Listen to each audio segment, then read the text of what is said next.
राधे राधे। कुंज बिहारी श्री हरदास। आज हम सभी कार्तिक मास महात्म की संपूर्ण कथा के अंतर्गत अध्याय 12वीं की कथा का श्रवण करेंगे।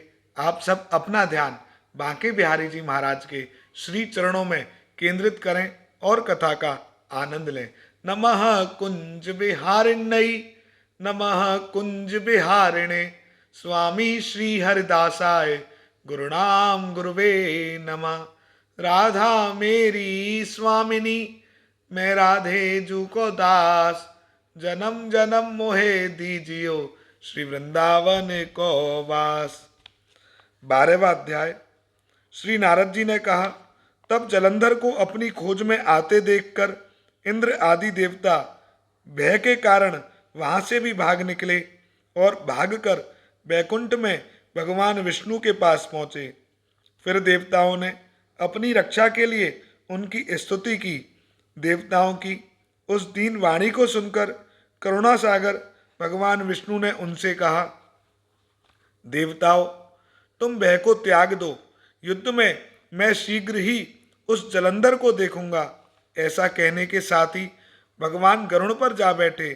तब देवताओं सहित उन्हें युद्ध क्षेत्र की ओर प्रयाण करते देख समुद्र तनया लक्ष्मी जी के नेत्रों में जल भर आया और उन्होंने कहा, हे नाथ, यदि मैं सर्वदा आपकी प्रिय हूं और भक्त हूं तो मेरा भाई आप द्वारा युद्ध में कैसे मारा जाना चाहिए। इस पर भगवान विष्णु ने कहा, यदि तुम्हारी ऐसी ही प्रीति है तो मैं उसे अपने हाथों से नहीं मारूंगा, परंतु युद्ध में तो मैं जाऊंगा ही, क्योंकि देवताओं ने मेरी बड़ी स्तुति की है। ऐसा कहकर शंख चक्र गदा पद्मधारी भगवान विष्णु गरुड़ पर चढ़े हुए शीघ्र ही युद्ध के उस स्थान में जहां पहुंचे जहां पर जलंधर विद्यमान था। विष्णु जी के तेज से अर्पित देवता सिंहनाद करने लगे।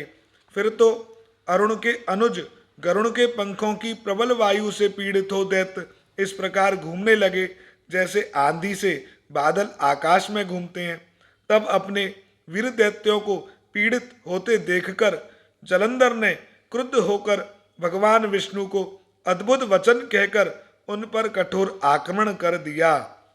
आज हमने 12वें अध्याय की कथा में यह श्रवण किया है कि देवता अपनी रक्षा के लिए भगवान विष्णु की शरण लेते हैं और भगवान विष्णु दैत्य जलंधर से युद्ध करने के लिए जाते हैं और लक्ष्मी जी उनसे प्रार्थना करती हैं कि वो मेरा भाई है, इसलिए उनको मत मारना।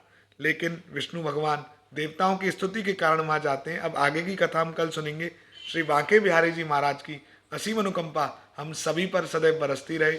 जय जय श्री राधे।